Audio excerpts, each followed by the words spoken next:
Awesome. So regulation, guys, we finally have it, or I guess we're soon to have regulation. So today I'm going to talk about what the Genius Act is and how it's going to impact us and all the TradFi friends that are coming into crypto. So first of all, what is the Genius Act? So the Genius Act is this lovely piece of legislation that tells us what a stablecoin should be and shouldn't be. Unfortunately, the answer is nothing that we're building right now, and most of the DeFi applications are non-compliant. That's like the overall kind of message. So I'm going to just break it down into two big pillars. One is the stuff that we've already been doing, and the other stuff is the new requirements that the government is asking us to abide by. So the established practices that we already have are that all stablecoins should be collateralized. We should have a reserve and they should be redeemable. The era of Luna, of Iron Finance, of other under-collateralized stablecoins, even CDPs is over, right? All major stablecoins today are not CDPs, they're not AMOs, they're just simple reserve-backed stablecoins, whether they are PSMs or whether they have T-bills in a bank account. So we already do that, and we already have the consumer protections that Genius Act is asking for. For example, making sure that the entities holding these T-bills prioritize redemptions over debt holders. So this is all stuff that we've been doing. The new requirements that are interesting from the Genius Act are especially around yield. They said no yield. It's pretty clear. There's no way around it. They do not want stablecoins giving yield to retail investors. And the other one that's big is that you have to be a qualified issuer. You can't just go to a hackathon, build a stablecoin, start giving yield like people used to. You can't just fork, liquidity and just start your own stablecoin and give it to Americans, right? So those are like the big things. Obviously, there's like AML compliance, but I think we all saw that coming.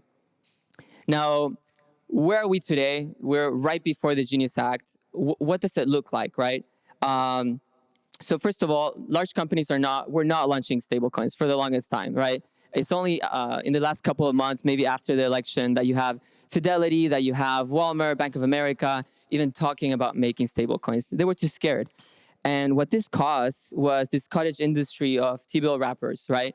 A lot of people came out with their own stablecoins in tropical islands or maybe smaller countries where they had government connections. And so they were able to bear the risk of regulation by doing it themselves. And then they would just do stablecoins for other people. And that's kind of the meta that we have today.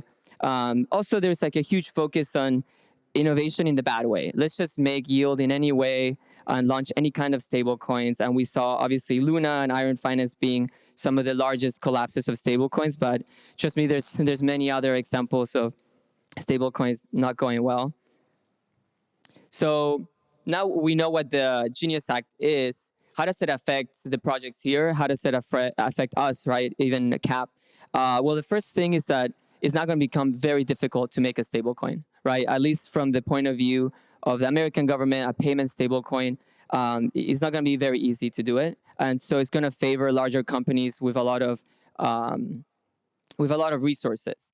Another big thing is that all of the stablecoins that we know today that we really like, the large decentralized stablecoins, are non-compliant, right? We have right now a lot of stablecoins that are basically hedge funds, right? Where you put USDC, USDT into a smart contract, and then the team goes and does, funding rate arbitrage, or they'll go lend it to some centralized yield generator. All of those are not compliant, and they cannot offer it to American users. And so that's not ideal. One thing that we've seen a lot of people do recently is that everybody's dropping the word stablecoin. Ethena dropped it. A lot of other of our peers dropped it. And so now they're using all sorts of words like synthetic dollar, digital money. We say digital dollars, right? We're not going to say stable coins because it's hairy. You don't want to be caught in those regulations.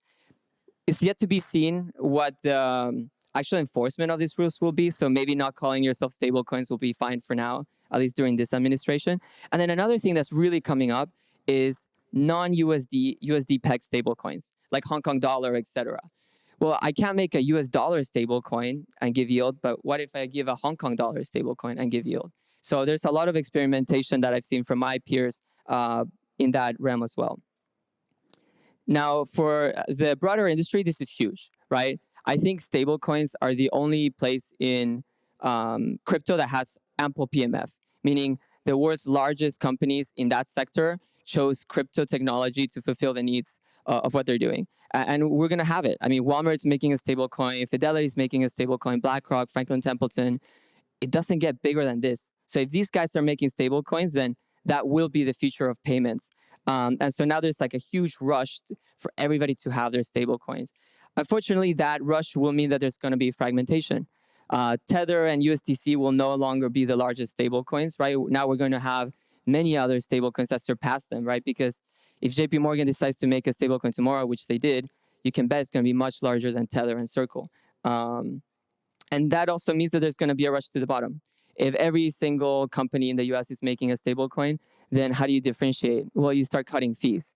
And so it's quickly not going to be very nice to run a stablecoin. So unless you have maybe another business line that feeds into the stablecoin, then it's not going to be great to have one. Now, I think we should repeal the yield ban, because I think at the end of the day, the stablecoins that survive are going to be the stablecoins that generate yield. And whether they're in the US or not, people are going to find their way to those applications. So I think eventually we need to repeal it. So I mentioned a little bit about this. We're going to have 1,000 stablecoins. Not to gloat, but I did mention this at the last Stable Summit. There's just going to be a lot of stablecoins. And we're going to lose singleness of money, right? The world of just using Tether and everybody's going to accept Tether is gone. And now we're going to have, wait, which stablecoin do you have? And then another thing, yeah, I mentioned the thing about yield. So those are big headwinds that we have. And a lot of peers are focusing on trying to fix the fragmentation of liquidity issue. Obviously, I have to talk about CAP, right? I'm the founder of CAP. So how does CAP fit in? How does our stablecoin stay compliant in the age of the Genius Act? Well, first of all, CUSD is just a reserve of compliant assets like payment stablecoins such as PayPal's PUSD or money market funds such as Franklin Templeton's Benji and BlackRock's BIDLD, right? All of these are compliant and they have their own like AML resources. Also, they have great insolvency safeguards. We inherit all of those, right? If you can mint and redeem CUSD with Benji from Franklin Templeton, it's basically a similar thing, not the same thing, right? You still have the risk of BIDLD and PYUSD. So in theory, we have this pristine collateral backing that you see from these other digital dollars. Now, one unintended consequence that we didn't really see coming is that if you add all these assets as collateral, suddenly we can offer instant settlement between them. If I am backed by Benji, if I am backed by BIDLD, now I can offer swaps between Benji and BIDLD instantly with no slippage. And you can't do that anywhere else. And so I think that's going to be an interesting thing coming up for us, maybe even more interesting than the stablecoin itself. The other part is yield, right? We are giving yield. And I did tell you guys a few slides ago that you're not supposed to give yield. So how does that work, right? So the way we're looking at it is that Genius Act covers companies that are generating yield on behalf of users and giving them to the users. We're an open protocol, right? I can disappear today and CAP will work for 100 years in the future because it's an immutable open protocol like Ethereum, like Bitcoin, and I'm not giving anyone yield. So we'll see what futures regulation come about. I think regulators in general don't know how to treat truly decentralized finance, but anybody that's lying about being decentralized and they're actually centralized, they're definitely out. Like that, the age of that kind of DeFi is gone, and regulators are going to come after them. And so that's why I think if you're a small builder, if you're not like JP Morgan, the only way for you to build is to do autonomous verifiable protocols, right? Because those are the only things that are not being regulated at the moment. Awesome. That's all I have to say, guys. Well, thank you.